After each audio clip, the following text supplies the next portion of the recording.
নমস্কার বন্ধুরা, আপনাদের আবারও একবার স্বাগত জানাই আমাদের ভিডিওতে। তো আপনারা তো সবাই জানেন যে আমরা কালকে সোদপুরে গেছিলাম ইউনিক আরতি ব্লগে, কিন্তু আপনাদের শর্টে বলেছিলাম। তো সেখানে কিন্তু আমার বড় দাদুর বড় ছেলের মেয়ের মুখে অন্নপ্রাশন ছিল।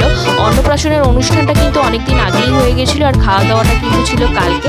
তো আমরা কিন্তু সকাল থেকেই নেমন্তন্ন ছিল, কিন্তু আমরা সকালের খাওয়া দাওয়া ওখানে করিনি, আমরা কিন্তু বিকেলে গিয়ে পৌঁছেছিলাম। খুব গরম লাগছিল বন্ধুরা, প্রচণ্ড পরিমাণে গরম লাগছিল। গরমে তো শরীর আনচান করছিল।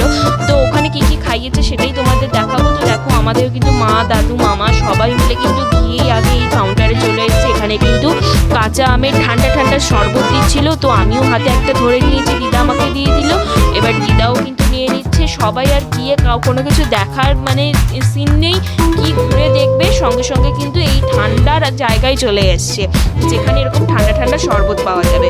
তো দিদা তো সঙ্গে সঙ্গে দেখো এরকম নিয়েই মুখে দিয়ে নিল একটা ছোট্ট করে, আর প্রচণ্ড চোখ বুঝে আসছে, এত ঠান্ডা, পুরো আমার তো বরফের কুচি পেয়েছি। তারপর দেখো ফুচকা খেতে চলে এলাম। ফুচকা খাওয়ার পর এখানে চলে এলাম হচ্ছে আপনাদের চিকেন পকোড়ার কাউন্টারে।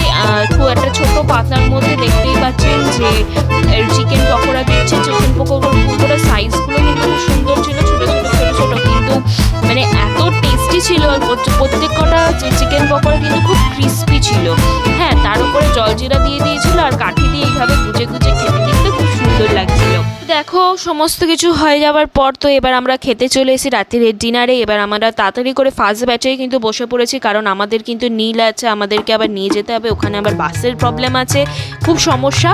তো বসে না বসে এরকম একটা থালা দিয়ে দিয়েছে, আর জলের বোতল দিয়ে দিয়েছিল, তারপরে দিয়ে দিয়েছে এরকম কিন্তু সুন্দর একটা বেবি নান, আর দিয়ে দিয়েছিল কিন্তু চানা মশলা, সুন্দর চানা মশলা দিয়ে দিয়েছে। তো দেখো, সবার পাতে দিয়েছে। তো একটু করে দিদা বলছে যে খুব গরম, আমি একটুখানি দেখি ছিঁড়ে খাই, আমি একটু, তুই দেখা। ঠিক আছে। তো দেখো, দিদা একটু ছিঁড়ে খেলো, দিদা দেখালো, খেতে কিন্তু বেশ ভালো ছিল। নানটা সত্যি খুব ভালো ছিল। নান যেমন একটু টক হয় সেরকমই ছিল, আর চানাটাও কিন্তু খুব একটা খারাপ লাগেনি, চানাটাও কিন্তু খুব ভালো লেগেছিল।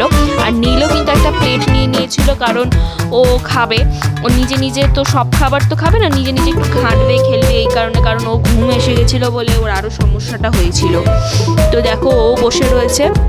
নান এবার শেষ করতে না করতেই পাতে চলে এলো এরকম গরম ডিমের টেবিলটা কিন্তু পুরো ধোঁয়াটা গরম ছিল, তো হেভি লেগেছে। আর তার সাথে দিয়ে দিয়েছে কিন্তু এরকম স্যালাডে ছিল হচ্ছে শসা আর পেঁয়াজ, আমার খুব ফেভারিট।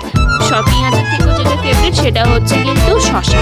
তো আমি ওটা শেষ করেই কিন্তু ডিমের টেবিলটায় হাত দিয়েছি, আর একটুখানি শসা কামড় খেয়ে নিচ্ছে, কারণ আমার খাওয়ার মাঝখানে শসা খেতে আমার ভীষণ ভালো লাগে, সেটা বাড়ি হোক কিংবা অনুষ্ঠানে, আমার খুব প্রিয়। টেবিলটা কিন্তু খেতে খুব ভালো ছিল, আর খুব পাতলা কোটিং ছিল, আর ডিমটা কিন্তু হাফ ছিল, খুব ভালো ছিল। তারপরেই চলে এলো এরকম সুন্দর গরম ধোয়া ওটা লম্বা চালের ভাত। তো আমি এখন অবধি ডিমটাই শেষ করতে পারি। ওখানে দেখো, নীলকেও একটা পাতা তো দেওয়া হয়েছিল, তো ওখানেও দিয়ে দিয়েছে ওকে অল্প একটু ভাত, ও একটু ভাত খাবে, আর আমি একটু ভাতটা ভাগ করে নিলাম।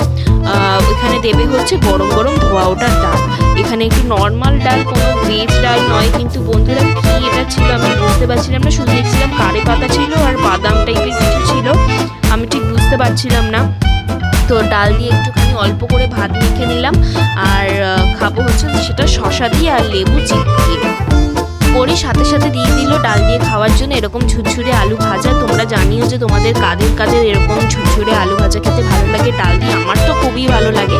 আর ওটা খেতে না খেতেই আবার চলে এলে হচ্ছে দই কাতলাটা কিন্তু এত সুন্দর ছিল বন্ধুরা, যে সে মুখে বলে বোঝানোর মতো নয়, খুব টেস্টি ছিল। আমার তো খুব ভালো লেগেছে দই কাতলাটা খেতে, খুব টেস্টি ছিল। আমি একটা পেটি বলে নিলাম, তো পেটি দিয়ে দিয়েছে আমাকে। এবার দেখো, আমি কাইটা দিয়ে একটু অল্প করে ভাত মেখে নিলাম, কারণ আমি জানোই আমার অতিরিক্ত খাওয়া একদম পছন্দ না, আমি যতটা পারি কম খাওয়ার চেষ্টা করি, কিন্তু যতটুকু খাবো ভালো খাবো, এরকম একটা ব্যাপার। আমি অল্প ভাতই মেখেছি যাতে আমার শরীর অস্বস্তি না হয় তার জন্য। আর মাছটা কিন্তু খুব ভালো ছিল, আমি পরে আর একটা মাছ বলে নিয়েছিলাম, মাছটা আমার এতটা ভালো লেগেছিল। তারপরে দেখো, পাশে দিয়ে দিয়েছে সর্ষে পোস্ত পাবদা, কিন্তু আমার সর্ষেটা ভালো লাগে না একদম খেতে, পোস্ত ভালো লাগে কিন্তু সর্ষে ভালো লাগে না। আমার পাবদা মাছটাও খুব ভালো লাগে, কিন্তু দেখো এই পাবদা মাছের পেটে কিন্তু বড় একটা ডিম ছিল। তো মানে পাবদার ঝোলটা আমার বেশি ভালো লাগে, ঝোল বেগুন দিয়ে পাতলা ঝোল হবে ওটা আমার বেশি ভালো লাগে। তারপরে কিন্তু ও সমস্ত খেয়ে আমি একদম সাইড করে দিয়েছি, আর একবারও ভাত নিইনি।